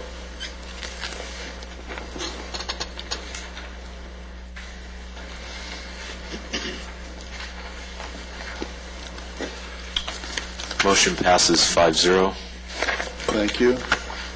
The next item is, tell you what, before we take up this item, why don't we take we'll be having a relatively long presentation. So why don't we take a short 10-minute recess, if you don't mind, and give Mr. Ledbetter an opportunity to get set up. All right.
everybody. We'll be back in session at 5 minutes to 9. And the next item is item 9, which is the draft housing element, 2006-2014. And the request is the update of the Lancaster General Plan housing element to address the housing needs of the planning period January 1st, 2006 through June 30th, 2014. And Mr. Ledbetter is presenting. Thank you, Commissioner Voss, members of the Commission. The Lancaster General Plan housing element is one of the 7 state-mandated elements of the General Plan, and it's the only element of the General Plan that has to be addressed every 5 years by state law requirements. The housing element evaluates existing housing programs and establishes quantified objectives and programs for the January 1st, 2006 to June 30th, 2014 planning period that address the housing needs of Lancaster residents. The primary objectives of the housing element are to provide adequate sites that will permit the provision of affordable housing for all income levels and to identify and accommodate to the extent possible segments of the city's population with special housing needs. As required by state law, the draft housing element has been prepared to be consistent with the other elements of the general plan. The city also prepares the housing element to meet state law requirements and to achieve certification by the California Department of Housing and Community Development. Certification is an important step for the city in qualifying for many funding programs offered by the state for local housing activities, one of which includes Home Investment Partnership, the HOME program. In recent years, HOME funds have been used for the home ownership mortgage loan program, as well as assisting in the funding of several housing developments in areas undergoing revitalization. For example, $3,775,000 in home funds was used for the development of the Aura Gardens Senior Apartments, which is located in the downtown area. Therefore, a locally adopted and state-certified housing element is an essential component in providing the financial assistance necessary to fund projects that contribute to revitalization efforts. I wanted to mention that the public review period for the housing element opened on May 2nd, and it concludes tonight with this public hearing. The document was also submitted to the State Department of Housing and Community Development on May 1st, and is currently being reviewed by the department. And tonight, what we'd ask you to do is receive public testimony, and then staff is recommending approval, that you recommend approve resolution number 0816, recommending to the City Council approval of the update of the general plan housing element for the planning period July 1st, 06 through June 30th, 2014. That concludes my staff report. I'll be happy to answer any questions you may have.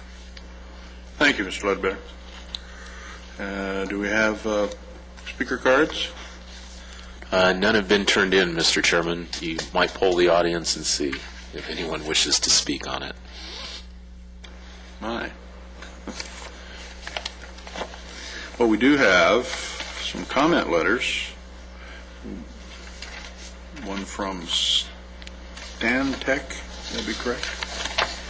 One from Los Angeles County Department of Mental Health. And one from the Shelter Partnership, which we all received today.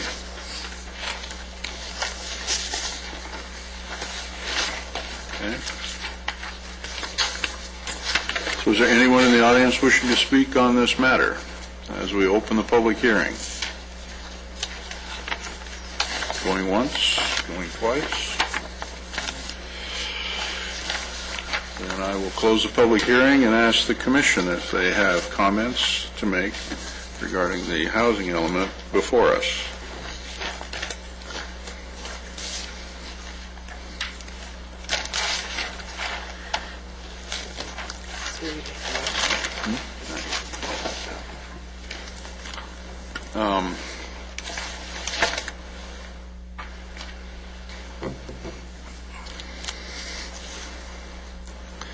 I shared some of my comments with staff earlier during the public review process, so that's sufficient, I think.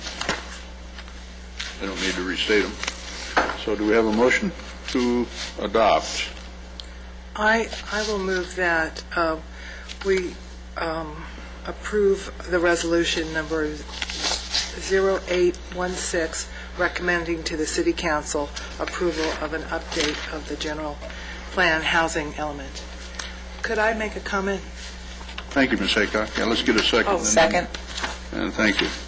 I'd just like to say that I did read this entire document that Mr. Ledbetter presented, and I found it very, very impressive. I learned quite a bit about Lancaster. It was really informative, and I think it's just an excellent document. I really appreciate the opportunity to have it for the last 2 weeks and get to know it well. I agree, Mr. Ledbetter. I think I shared with you that I actually took it on vacation with me, and that was my reading material. And wonderful job, yeah.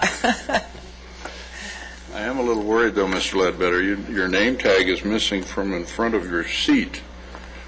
I was looking for a felt marker to... Is it being recycled or something? What's happening?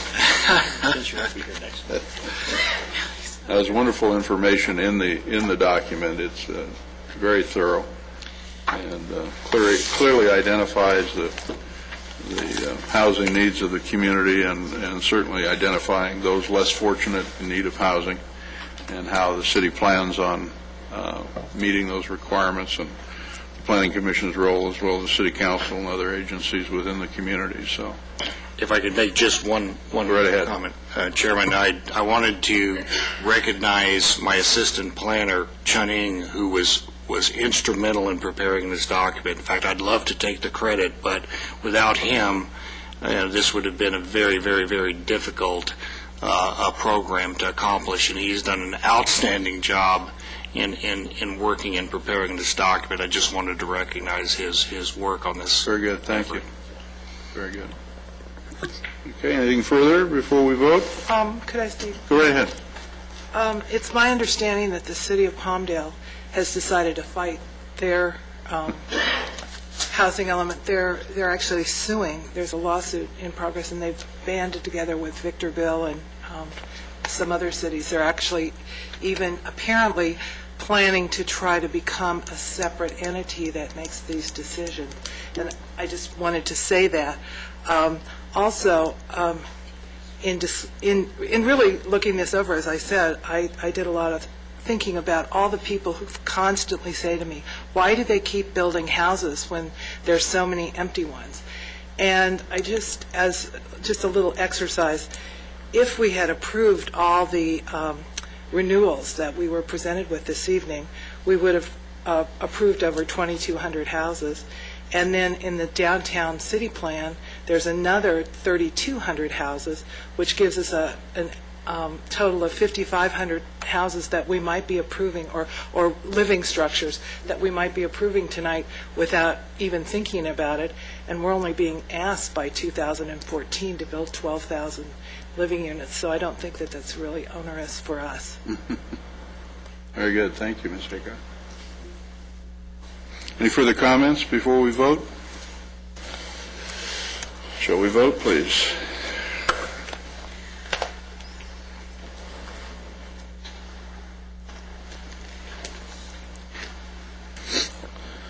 Motion passes 5-0.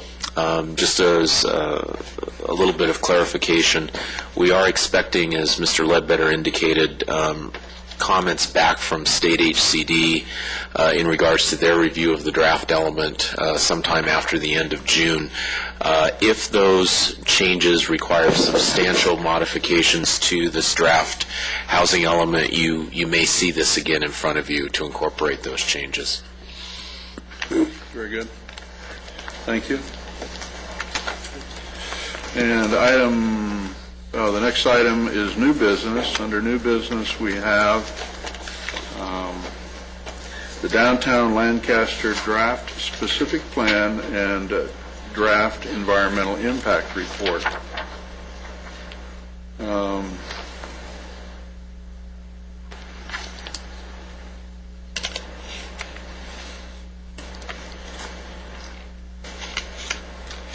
So we're here tonight to open a public hearing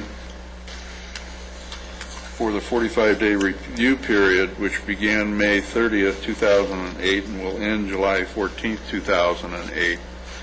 The public hearing is open. Staff care to make comments on that? Brian?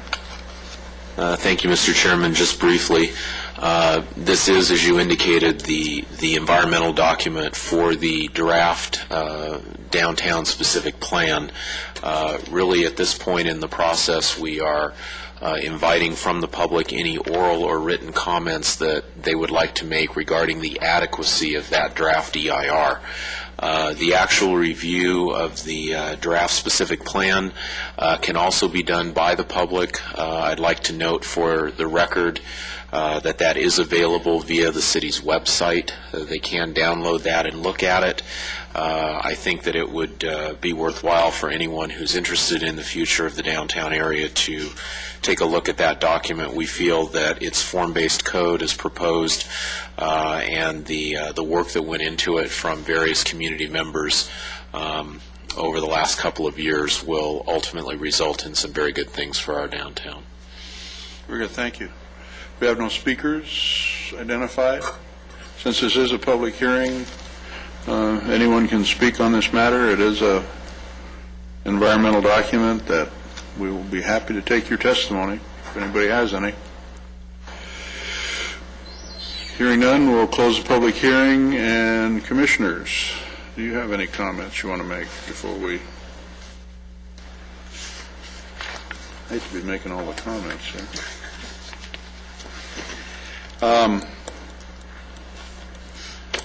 On page 2-6 of the executive summary,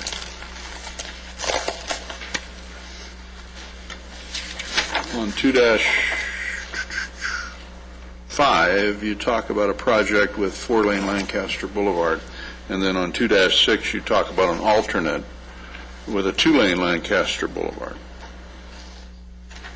And then there's some modifications and some left and right turn modifications of various intersecting streets and so forth.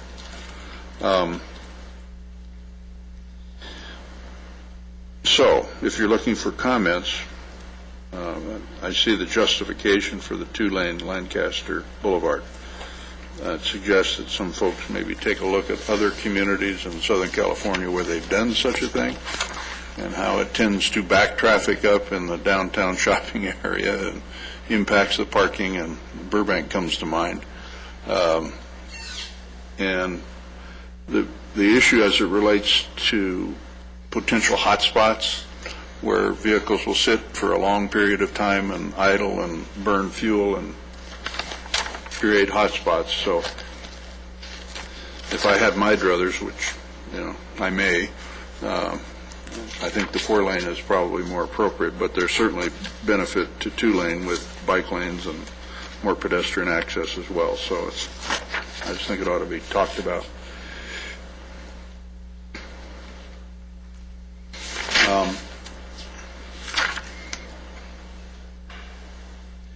On item 2-11, this is my comments are all in the executive summary.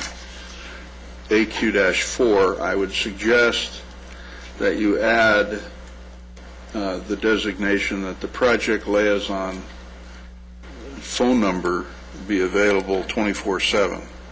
It's been my experience with construction projects, particularly those that have dust problems, that it's often very difficult to contact the folks responsible to water their projects on Saturday or Sunday or holidays. Usually that 3- and 4-day weekend, we tend to get high winds and no way to get water trucks out and that sort of thing. So that's on this, and I would suggest that on any development for that matter. The project liaison again is identified on 2-13 as well. And there's one more. On page 2-17, we talk about fire protection in schools and libraries and parks and rec and water and all the utilities. I find it odd that there are no comments and no mitigation measures discussed under police protection. With the increase of commercial development and square footage and more pedestrians and more people and more housing, if it impacts fire protection, I would imagine it will impact police protection, certainly at the very least bike patrols. So maybe there should be some review of that.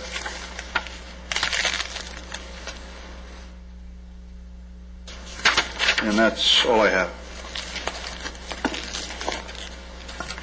So, if a motion's in order, did we have a motion then to close the public hearing? Did we? Yes, we did. So we don't need to do anything further. Is that correct? Yes, that would be your only action. There's no decision required on this. All right. And we have on the last item, I think, or items on the agenda somewhere. We have the director's announcements. Mr. Ludicky. Very briefly, Mr. Chairman and members of the Commission, one of the things that within the next few weeks that we are going to want to have a discussion with you on is the timing of the Commission's review of the general plan revision. There's obviously going to be a need to set a schedule for that review, as well as the opportunity for public comment on the preferred plan that will be coming to you from the Citizens Advisory Committee, and just wanted to alert you to the fact that we will be discussing with you how to set that schedule up and your preferred approach to meetings and so forth. All right.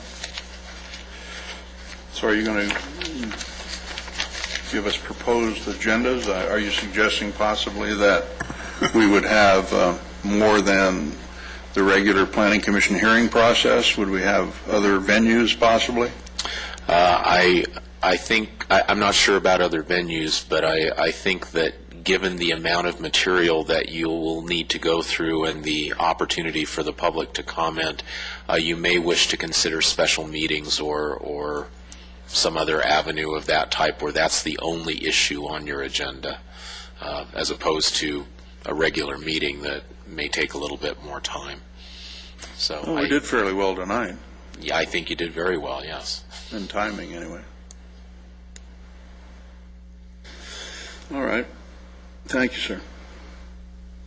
On the Commission's agenda, we have a discussion and consider the meeting days and times of Planning Commission meetings.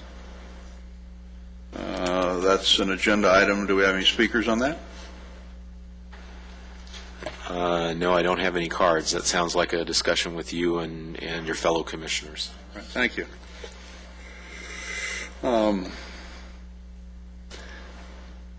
The reason I suggested that we put this on the agenda was that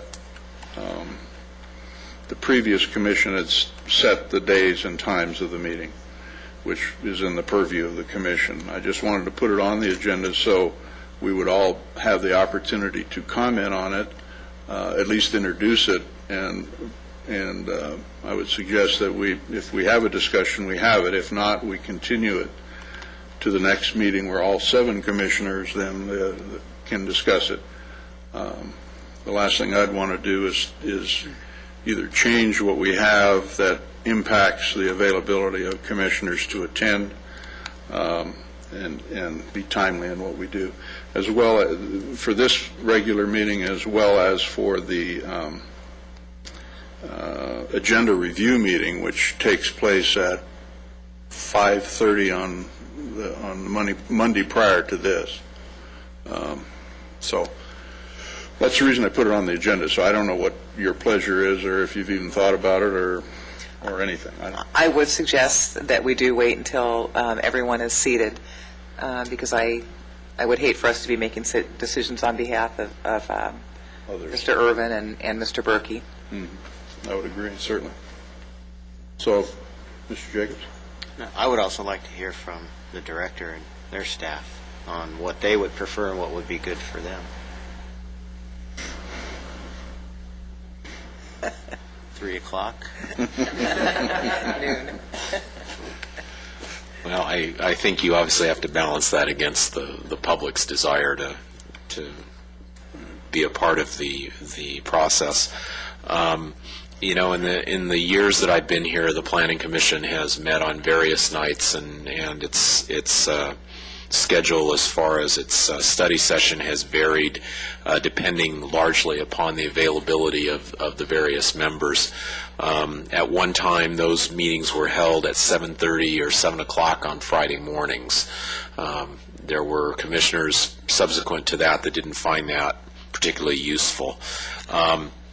The only thing that I would say as far as days and times is, you know, just don't cross the city council meeting days and times. Other than that, you know, the other things that could be affected include there is a youth commission that meets periodically. So if you start to look at some various days and times, you know, we can check against those. But I will also get for you and will provide to you what the current meeting schedule is of those other city organizations and boards, so that you have an idea of what's not available to you at this time. Is it in the purview of the commission to set their own meeting days and time? Yes, and that's done by resolution. You simply have to adopt a resolution stating when those meetings will be and their times.